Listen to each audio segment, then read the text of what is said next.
Advocate Anil വിളയിൽ 4 ദിവസം മുമ്പ് നമ്മുടെ മുൻ ദേവസ്വം പ്രസിഡന്റ് നിഷ്കളങ്കനായ PS പ്രശാന്ത് ഒരു ഫേസ്ബുക്ക് പോസ്റ്റ് ഇട്ടു. അയ്യപ്പ സംഗമത്തിൻ്റെ സംഘാടന ചിലവുമായി ബന്ധപ്പെട്ട് തെറ്റിദ്ധാരണ പരത്തുവാൻ ശ്രമിക്കുന്നു. അയ്യപ്പ സംഗമത്തിൻ്റെ സംഘാടനത്തിനായി ഇതുവരെ ചെലവഴിച്ചത് വെറും 3 കോടി മാത്രം. ഈ 3 കോടി രൂപയും പൂർണ്ണമായും സ്പോൺസർഷിപ്പായി കിട്ടി.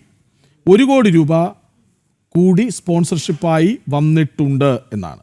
നോക്കൂ, മുൻ ദേവസ്വം പ്രസിഡന്റ് പറയുന്നത് 3 കോടി മാത്രം ചെലവ്. ഇവിടെ 4,99 ലക്ഷമേ കൊടുക്കൂ എന്ന് പുതിയ ദേവസ്വം പ്രസിഡന്റ് പറയുന്നു. മറുവശത്ത് 3 കോടി സ്പോൺസർഷിപ്പായി കിട്ടി, ഇനി 1 കോടി കൂടി വരും എന്ന് പറയുന്നു. ഇവിടെ ഇന്ന് K. ജയകുമാർ പറഞ്ഞത് ആകെ 3,85 ലക്ഷം രൂപയാണ് സ്പോൺസർഷിപ്പായി കിട്ടിയെന്ന്. ഒരു 15,000-ൻ്റെ കുറവ് അവിടെയും സംഭവിക്കുന്നുണ്ട്. ആകെ കണക്കുകൾ കള്ളക്കണക്കുകളായി പറയുമ്പോൾ, പച്ചക്കള്ളമായി പറയുമ്പോൾ പോലും ഒരു ഏകോപനവുമില്ലല്ലോ ഇവർ തമ്മിൽ.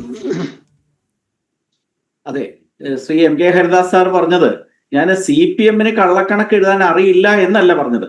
ശബരിമലയിൽ ഇപ്പോൾ നടന്ന ഈ തട്ടിക്കൂട്ട് അയ്യപ്പ സംഗമത്തിന്റെ കള്ളക്കണക്ക് എഴുതാൻ ബാധ്യസ്ഥരായ വ്യക്തികൾ, ശ്രീ മുരാരി ബാബു ഉൾപ്പെടെയുള്ള ആൾക്കാർ ജയിലിലായി പോയത് കൊണ്ട് പറ്റിയൊരു അബദ്ധമാണെന്നാണ് ഞാൻ പറഞ്ഞത്. അല്ലാതെ CPM അപ്രകാരം കള്ളത്തരം കാണിക്കുന്ന സംഘടനയാണെന്നും അവർക്ക് എല്ലാ കള്ളക്കണക്ക് എഴുതാൻ അറിയാമെന്ന് എല്ലാവർക്കും അറിയാവുന്ന വസ്തുത തന്നെയാണ്. അത് പൊതുസമൂഹം സ്വീകരിച്ചു കഴിഞ്ഞ കാര്യമാണ്. ഇതിനകത്ത് കൃഷ്ണരാജ് ചോദിച്ച ചോദ്യം വളരെ പ്രസക്തമാണ്. ഈ ഒരു സ്ഥാനം കിട്ടാൻ വേണ്ടി യാതൊരു ധാർമ്മികതയും ഇല്ലാതെ ഒരു ദിവസം KPCC-യുടെ സെക്രട്ടറി ആയിരുന്ന വ്യക്തി തൊട്ടടുത്ത ദിവസം CPM-ന്റെ ചുമന്ന കുപ്പായവും ഇട്ടുകൊണ്ട് വന്നതിന് കിട്ടിയ പ്രതിഫലമാണ് ദേവസ്വം ബോർഡിന്റെ അധ്യക്ഷ സ്ഥാനം. എന്ന് പറഞ്ഞാൽ കഴിഞ്ഞ ഏറെ കാലമായിട്ട് ധാർമ്മികതയില്ലാത്ത കാലുമാറി വരുന്നവർക്ക് വേണ്ടി സംവരണം ചെയ്തിരിക്കുന്ന ഒരു പോസ്റ്റായി കേരളത്തിലെ ദേവസ്വം ബോർഡ് പ്രസിഡന്റ് സ്ഥാനം മാറി. BJP-യിൽ പ്രവർത്തിച്ചിട്ട് നിന്ന നിപ്പില് CPM-ലേക്ക് പോയ വാസു മാസ്റ്റർ മലബാർ ദേവസ്വം ബോർഡിന്റെ അധ്യക്ഷനായതുപോലെ തന്നെയാണ് പ്രശാന്ത് ആയത്. ഞാൻ പറഞ്ഞു വന്നത്, ഈ കാര്യങ്ങളിൽ ഈ പ്രശാന്ത് എന്ന് പറയുന്ന ആള് അമിത ഭക്തിയും അമിത വിനയവും കാണിച്ച ഒരു വ്യക്തി തന്നെയാണ്.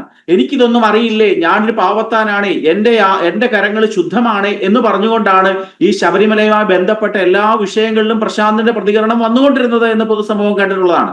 ഒരു കള്ളന്റെ ബേസിക് ലക്ഷണം ഇത് തന്നെയാണ്. അമിതമായ ഭക്തിയും അമിത വിനയവും ആര് കാണിക്കുന്നു അവരെ വിശ്വസിക്കാൻ സാധിക്കില്ല എന്നുള്ളത് പൊതുസമൂഹത്തിന് അറിയാവുന്ന വസ്തുതയാണ്. ഇതിനകത്ത് 3 കോടി എന്ന് അദ്ദേഹം പറഞ്ഞു. ഇപ്പോൾ ജയകുമാർ മറ്റൊരു കണക്ക് പറയുന്നു. ഇതാണ് പൊതുസമൂഹത്തിന് വിശ്വസിക്കാൻ ഒക്കാത്ത അവസ്ഥ. ഇതിനകത്ത് ഏതാണ് ശരി, ഏതാണ് തെറ്റ്? ഇന്നലെ CPM-ന്റെ മറ്റൊരു പ്രതിനിധിയായിട്ടുള്ള അരുൺകുമാർ ഒരു TV ചർച്ചയിൽ പറയുന്നേ കേട്ടു, ആ ഓഡിറ്റർ എന്ന് പറയുന്ന വ്യക്തി യാതൊരു കാര്യവും അറിയാത്ത വ്യക്തിയാണെന്നാണ് അദ്ദേഹം പറഞ്ഞത്. ഇന്ന് എന്താണ് പറഞ്ഞത്?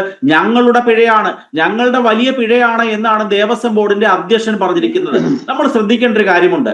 ഈ ആഗോള അയ്യപ്പ സംഗമം ഉദ്ഘാടനം ചെയ്തുകൊണ്ട് മുഖ്യമന്ത്രി ഒരു ഭക്തന്റെ ലക്ഷണമൊക്കെ സൂചിപ്പിച്ചല്ലോ, ഭഗവത്ഗീതയുടെ ചില ഭാഗങ്ങളൊക്കെ എടുത്തു പറഞ്ഞുകൊണ്ടാണ് അദ്ദേഹം ആ പ്രസംഗം ആരംഭിച്ചത്. ആ പ്രസംഗത്തിൽ അദ്ദേഹം പരാമർശിച്ച മറ്റൊരു വസ്തുത കൂടിയുണ്ട്. ഇത് ഞങ്ങൾ ധൃതി വെച്ച് പെട്ടെന്ന് ആലോചിച്ചെടുത്തൊരു തീരുമാനമല്ല അയ്യപ്പ സംഗമം. വളരെ നാളുകളായി ഞങ്ങൾ ആലോചിക്കുന്നതാണ്. അയ്യപ്പനെ ലോകത്തിന്റെ മുമ്പിൽ അവതരിപ്പിക്കണം, അയ്യപ്പനെ ബ്രാൻഡ് ചെയ്യണം എന്നുള്ള ഉദ്ദേശം ഏറെ കാലമായി ഞങ്ങൾക്കുള്ളതാണ്. അതിന്റെ ഒരു സാഫല്യമാണ് ഇന്നിവിടെ നടക്കുന്നതെന്ന് അദ്ദേഹം സൂചിപ്പിക്കുകയുണ്ടായി. ആ സമയത്ത് തന്നെ ഈ ചിന്ത വന്നു, ഇപ്രകാരം ഒരു തട്ടിപ്പ് സംഗമം നടക്കാൻ പോകുന്നു എന്ന് അറിഞ്ഞപ്പോൾ തന്നെ കേരളത്തിലെ ഹൈന്ദവ സംഘടനകളും ചില വ്യക്തികളും ഒക്കെ ബഹുമാനപ്പെട്ട ഹൈക്കോടതിയെ സമീപിച്ചു. ഹൈക്കോടതി എന്താണ് പറഞ്ഞത്? 3 ഉപാധികൾ മുമ്പോട്ട് വെച്ചുകൊണ്ടാണ് ബഹുമാനപ്പെട്ട ഹൈക്കോടതി പമ്പയിലെ ഈ തട്ടിക്കൂട്ട് സംഗമത്തിന് അനുവാദം നൽകിയത്. ഒന്നാമത്തെ എന്താണ്? ദേവസ്വത്തിന്റെ സർക്കാരിന്റെ നയാ പൈസ പോലും ഈ ആവശ്യത്തിന് എടുക്കരുത്. രണ്ടാമത്തേത് കണക്കുകളിൽ സുതാര്യത വേണം. മൂന്നാമത്തെ 45 ദിവസങ്ങൾക്കകം കണക്കുകളെല്ലാം കൊടുക്കണം. ഈ 3 കാര്യങ്ങളും പാലിച്ചോ? ഈ 3 കാര്യങ്ങളും പാലിച്ചില്ല. കൃഷ്ണരാജ് നോക്കൂ, ഈ 3 കാര്യങ്ങളിലും പൂർണ്ണമായി പരാജയപ്പെട്ടു.